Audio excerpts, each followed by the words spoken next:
오늘 말씀 함께 보겠습니다. 요한복음 13장 12절에서 20절까지 말씀입니다. 오늘 본문을 저희가 좀 묵상을 하는데 두 개의 구절을 먼저 좀 확인하고 가겠습니다. 첫 번째 15절인데 15절에 내가 너희에게 행한 것 같이 너희도 행하게 하려 하여 본을 보였노라. 그러니까 예수님의 의도가 드러난 문장 두 가지를 오늘 붙들고 좀 묵상을 하려고 합니다.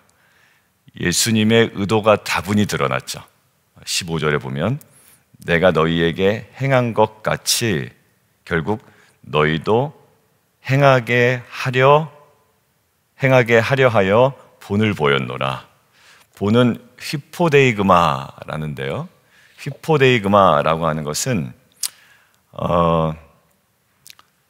다른 사람이 본받아야 할 순교적 삶을 표현할 때 그 당시에 나타난 단어입니다. 다시 한번 말씀드릴게요. 다른 사람이 반드시 본받아야 할 순교적 삶을 표현할 때 사용되었습니다. 그 시대에 순교적 삶, 이 본이 되는 행위가 어제 어떤 내용이었냐면 주와 선생이 되어 제자들의 발을 씻기는 행위였죠.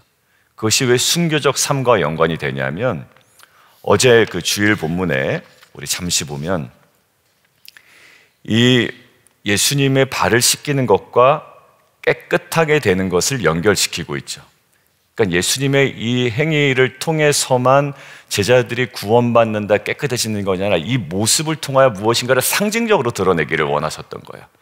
그러니까 예수님의 죽음을 통해 죄인들이 정결해지는 것, 예수님의 십자가의 순교적 죽음을 통해 그 섬김을 통해 죄인들이 정결해지는 것, 이것들을 상징적으로 이제 보여주는 것이었습니다. 의미가 그랬죠. 그 행위의 의미가. 자, 근데 휘포데이그마라고 하는 이 본, 순교적 삶을 표현할 때 사용되는 휘포데이그마와 동일한 같은 어원의 단어가 있는데 휘포데이그마였잖아요. 근데 동일한 같은 어원인데 파라데이그마라고 있습니다. 파라데이그마는 어떤 의미냐면 구약에서 성전 모형을 나타낼 때, 성전의 하나의 모형을 나타낼 때 그거를 파라데이그마라고 이제 그 칭했는데 결국 뭐냐면 일종의 건축 모형인 셈입니다. 그러니까 우리가 건축을 할 때 하나의 모형을 해놓고 이대로 만들어야지 하고 기준이 되는 하나의 모델이라는 거예요. 모형이라는 거예요. 그래서 성전 건축가들은 그 모형을 보고 이제 성전을 짓게 되는 거죠. 따라서 예수님이 본을 보이셨다라고 할 때 지금 의미가 어떤 거냐면 예수님이 새 성전의 모델이 되어주셨다라는 거예요. 그래서 이것을 성전됨이 어떤 것인지, 신약 성경에서는 저희 보고 저희 자체, 저희 몸을 성령에 거하시는 성전이라고 그러죠. 그러니까 성전됨이 무엇인지를 우리에게 알려주시기를 원했던 거예요. 자, 결국 너에게 행하게 하려 본을 보였노라. 이 본을 보인 목적이 그냥 하나의 의미만 담고 있는 것이 아니라 그 예수님의 십자가의 순교적 죽음으로 죄인들이 깨끗해진다라는 의미만 담고 있는 것이 아니라 거기에 분명한 예수님의 의도도 있다라는 거죠. 의미뿐만 아니라 의도도 있다. 어떤 의도요? 너희도 행하게 하려 한다라는 거예요. 자, 이 하나의 의도가 있고요. 그 다음에 또 다른 하나의 의도가 담겨져 있는데 19절을 보면 지금부터 일이 일어나기 전에 미리 너희에게 알려둠은 일이 일어날 때에 내가 그인 줄 너희가 믿게 하려 함이로다. 두 번째 의도가 있습니다. 이 일은 어떤 일이냐면 누가 팔자인지를 예수님은 이미 아셨다라는 거예요. 18절 내가 택한 자리 누구인 줄 알고 그 다음에 그것이 모두를 가리켜 말하는 것이 아니고 가룟 유다, 내 떡을 먹는 자가 내 발꿈치를 들었다. 발꿈치를 들었다. 밑에 한번 읽어보실까요? 발꿈치를 든다는 것은 짐승이 뒷발질하는 모습을 묘사한 표현이다. 한국에는 이런 표현 없죠. 발꿈치를 든다. 이것은 종아리 운동하는 거죠, 보통. 근데 이 행위는 믿었던 상대가 배신하는 것을 의미한다. 시편 41편 9절에 있는 표현을 그대로 가지고 오신 겁니다.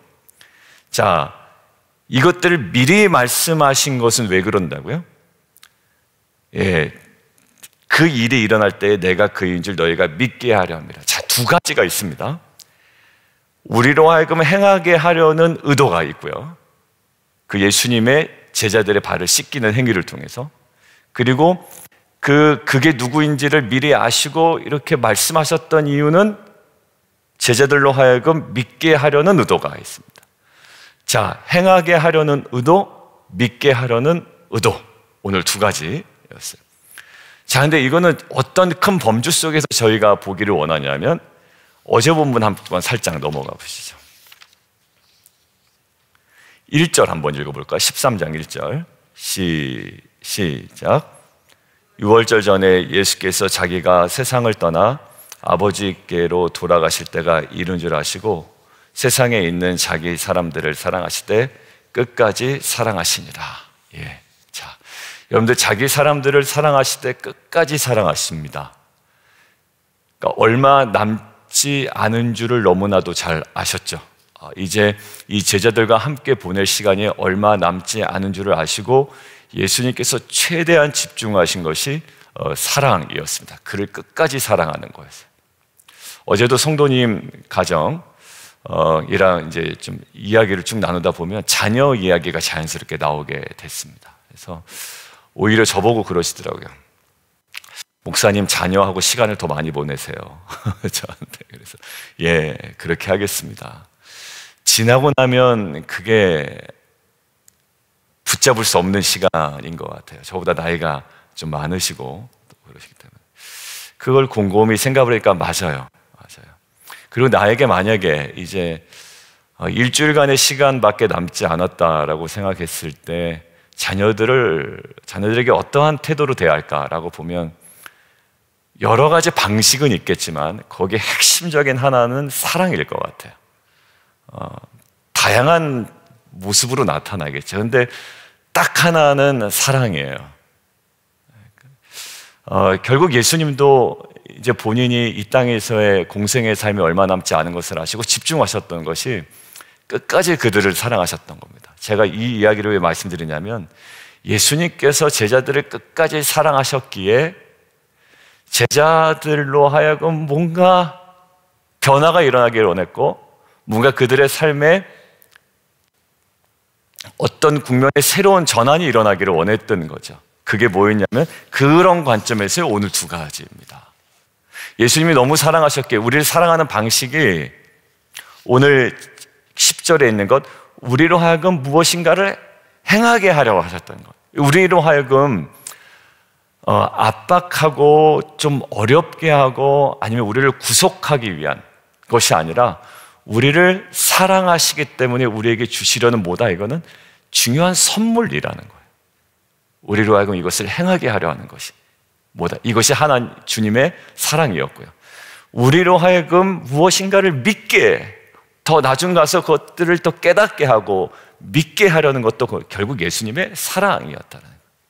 여러분들, 우리는 주님께서 우리에게 어떤 행동을 촉구하실 때 그것을 사랑으로 받아들이기보다는 우리를 더 못 살게 하고 더 힘들게 하는 하나님 주님의 어찌 보면 영적인 구속으로 느껴집니다. 그 좋은 의미의 구속이 아니라. 근데 다분히 13장과 연결된 하나의 문맥상에서 이것을 보면 우리가 어떤 행동을 하는 것, 그리고 우리가 믿음을 갖게 되는 것, 이것은 주님께서 우리를 사랑하셨기에 우리 삶에 일어나기를 원하는 중요한 요소라는 거예요. 자, 행하게 하려 본을 보였노라. 결국 14절에 있는 주와 선생이 되어 너의 발을 씻겼다, 이것을 정리해서 이야기하죠. 발을 씻기는 행위는 낮은 자가 높은 자를 향한 행동입니다. 근데 예수님께서 지금 이것들을 거꾸로 얘기하시죠. 너희들은 그렇게 이해하지만 나는 지금 주와 선생이 되어 너희 발을 씻긴 거야. 당시에 유대인의 종이, 그러니까 유대인의 노예가 유대인의 주인의 발을 씻길 수 있었을까요? 그것도 안 돼요. 이게 너무 안 되는 일이에요. 그래서 누가 씻기냐면 이방인 종이 유대인의 주인을 씻깁니다. 그 정도로 단순히 종이 주인을 씻기는 것이 아니라 같은 유대인끼리는 안 해요. 허용하지 않아요. 근데 예수님이 이거를 갑자기 뒤집으신 겁니다. 그러니까 베드로가 아마 하지 말라고 그랬던 거예요. 이거 이럴 수가 없는 거거든요. 여러분들 잘 보세요. 기존의 상식으로는 할 수 없는 어떤 행동일까? 파격적 행동이죠. 그러니까 의미는 대속적 죽음이에요.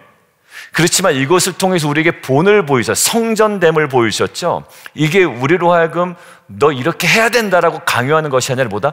이게 성정됨을 드러내는 우리의 모습이기에 우리를 사랑하시는 주님의 마음이 담긴 구절이라고요. 어떤 도무지 유대인의 종도 유대인의 주인을 향하여 할 수 없는 건데 이방인 종들만 유대인들에게 할 수 있는 건데 주와 선생이 되어 발을 씻긴다. 이게 도무지 있을 수 없는 일이에요. 파격적인 행위예요. 이 파격을 원하셨던 거예요. 그리고 이걸 우리가 행하기를 원하셨던 거예요. 우리는 일상에서의 상식적인 선에서의 지점을 찾아갑니다. 아내를 섬기다가도 아유 이 정도까지 섬겼으면 됐지 하다 보면 당연한 걸로 알아 이럴 때도 있단 말이에요. 근데 주님은 그 지점을 더 넘기를 원하시는 거예요. 파격이죠. 여러분들 요한복음에는 파격적인 장면이 많이 나옵니다. 그 마리아가 향유를 굉장히 비싼 향유를 깨뜨리죠. 그리고 자신의 머리로 예수님 발을 닦죠. 여러분들 그거를 베드로 가룟 유다는 되게 이상한 것처럼 이야기합니다. 어떻게 그럴 수 있니? 그거를 팔아서 가난한 자들에게 나눠주지라는 어찌 보면 이 거짓된 동기에서 나오는 이야기를 하잖아요. 굉장히 정의롭긴 해 보이지만 근데 그 마리아의 뭐야? 파격이었어요. 근데 그게 어디까지 갑니까?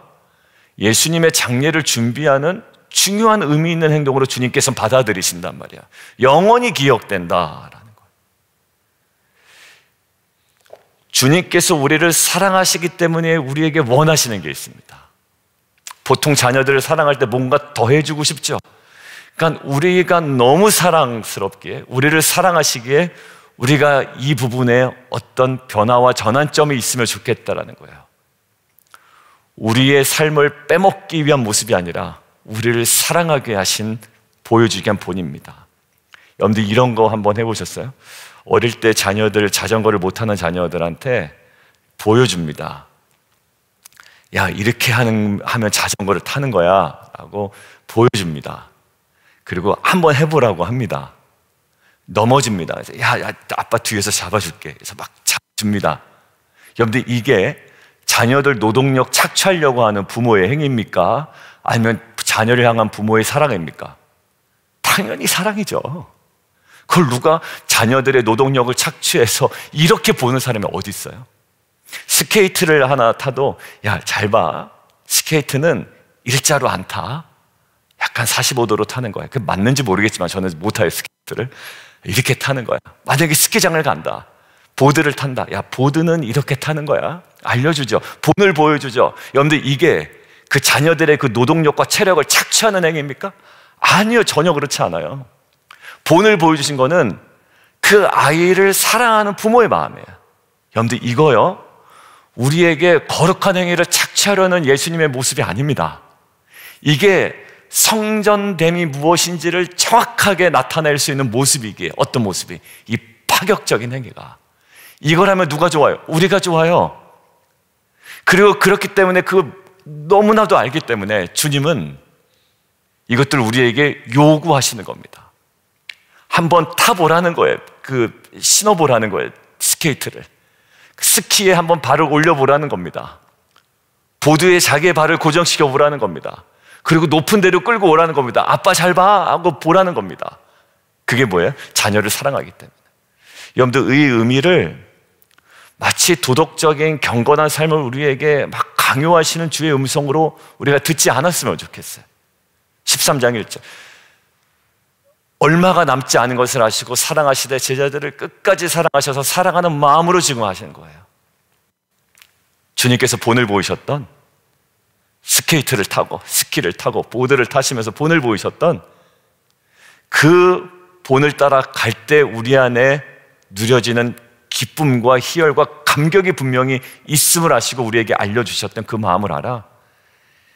너희도 행하게 하려 본을 보였다는 이 주님의 분명한 사랑을 우리가 붙들고 오늘 하루 파격으로 나아가는 귀한 은혜 있기를 주님의 이름으로 축원합니다. 그러니까 아내를 향해서도 조금 더 파격으로 나가시는 거예요. 제 얘기하면 안 될 것 같아요. 네, 더 파격으로 나아가는 겁니다. 그리고 자녀를 향해서도 파격적인 걸로 나가고요. 우리 지체를 향해서도 더 파격적. 그러니까 이걸 그대로 따라하는 얘기는 아닙니다. 여러분들, 여보 앉아봐, 내가 발 씻겨줄게. 이건 너무 닭살이잖아요. 그건 하지 마시고, 여러분들 하지 마시고는 아니고 뭐 해도 되는데 이 행위를 하라는 건 아니에요. 거기에 담긴 주님이 드러내시고자 하는 의미가 있습니다. 자, 두 번째는요, 19절 너희가 믿게 하려 함이죠. 여러분들, 이거는 사실 여러분들 눈치를 챘을지도 몰라요. 1월 10일 본문 한번 볼게요. 1월 10일 1월 10일에 제가 그 하나만 찾았어요. 그런데 몇 군데 더 있었어요. 1월 10일 본문에 요한복음 11장 42절 한번 보실래요? 10일 본문에 이렇게 되어 있습니다. 돌을 옮겨 놓으라 이렇게 얘기하셨죠.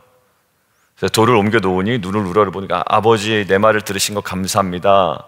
42절부터 제가 읽어요. 항상 내 말을 들으시는 줄을 내가 알았나이다. 그러나 이 말씀 하옵는 것은 누구를 위한 거예요?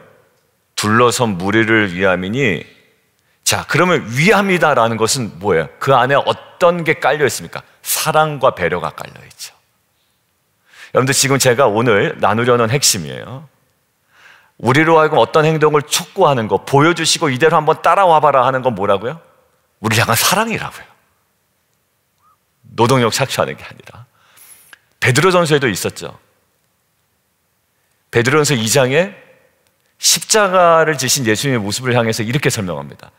너희에게 본을 보여 우리로 하여금 그 자취를 따라오게 하셨다. 이거를 되게 무겁게 느꼈거든요. 제가 이 설교를 개척하자마자 몇 주 안 돼서 했습니다. 왜? 우리는 십자가의 길을 걸어가야 된다 막 그래가지고 이거를 되게 무겁게 설교했던 기억이 나요.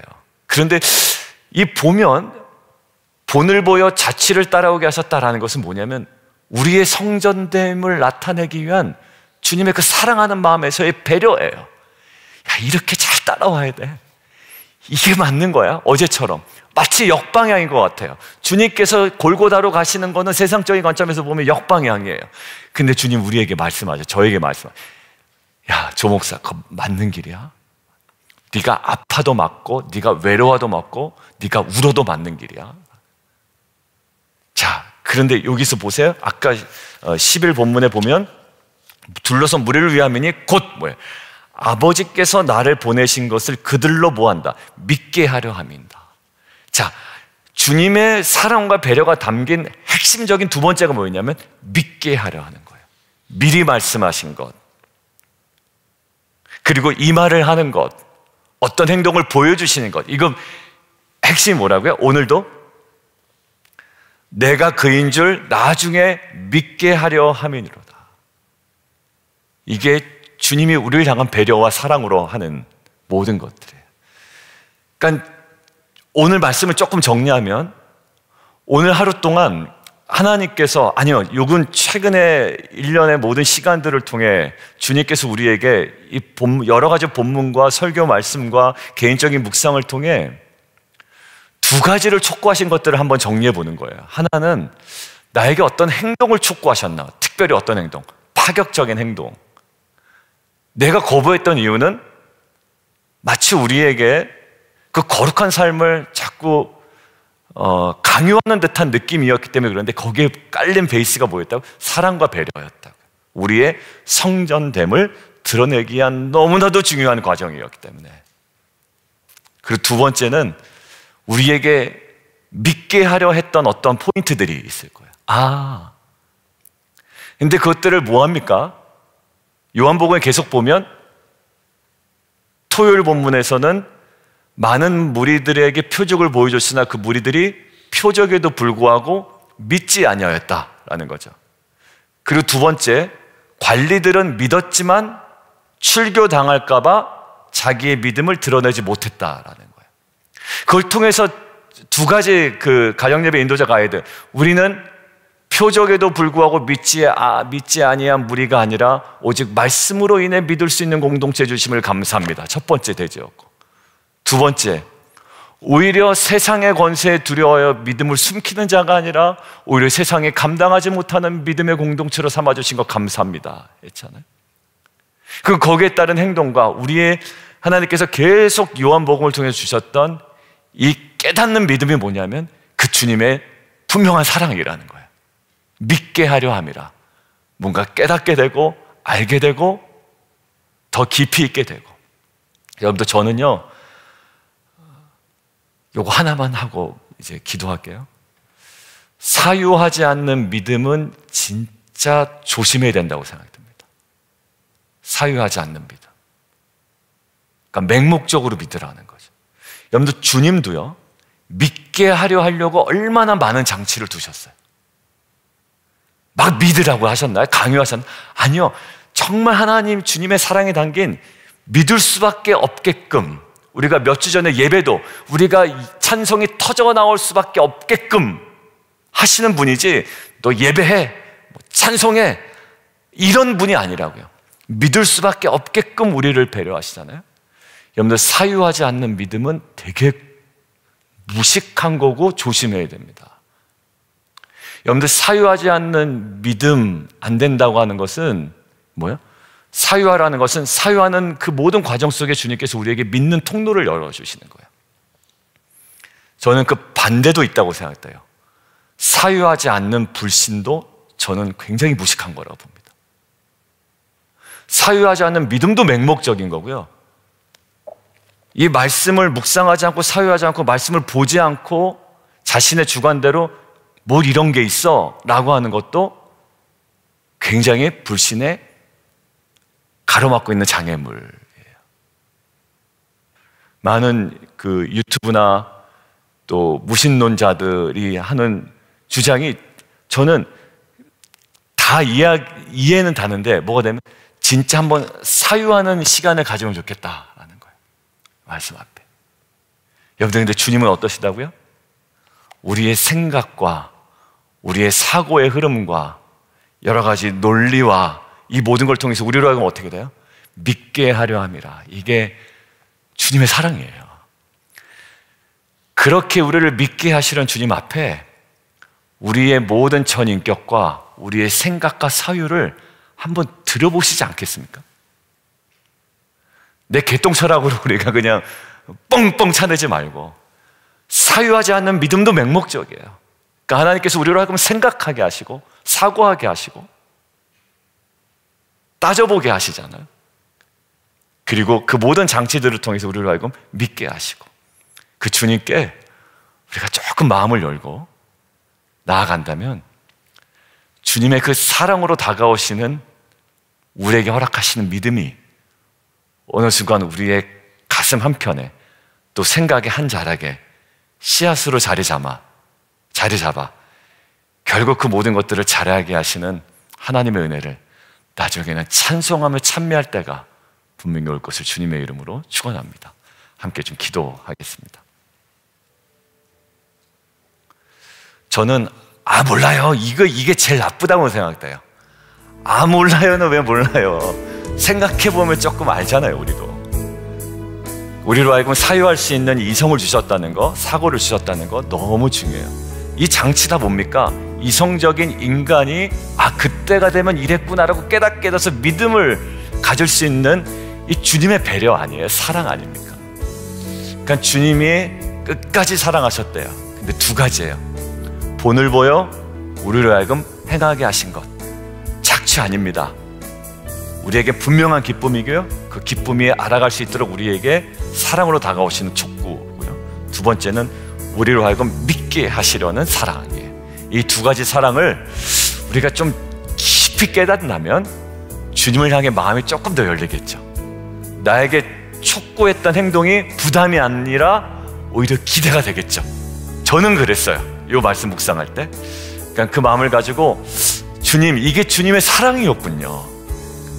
아, 스키 타는, 아까 보드 타는, 아, 나를 봐, 날 좀 따라해봐, 자전거 타는 것을 알려주는 이 부모의 마음이었군요. 거기에 기쁨이 있기에, 성전됨의 영광이 있기에, 이것들을 가지고 우리가 좀 마음을 열고, 주님 맞습니다, 주님의 사랑이었습니다, 그러면서 주님 주신 마음대로 우리가 함께 좀 기도하며 나아가도록 하겠습니다. 기도하겠습니다.